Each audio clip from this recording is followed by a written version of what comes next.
ICC টি-20 বিশ্বকাপ 14 ক্রিকেটের নাম ঘোষণা বাংলাদেশ ক্রিকেট বোর্ড। লিটন কুমার দাস, সৌম্য সরকার, নাজমুল হোসেন শান্ত, সাকিব আল হাসান,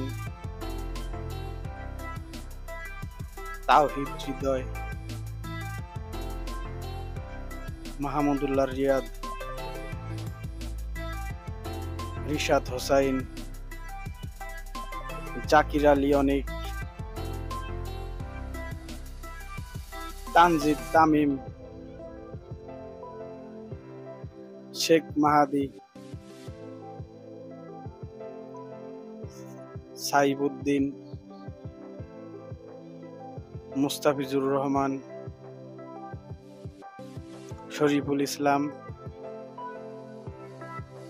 তাসকিন আহমেদ।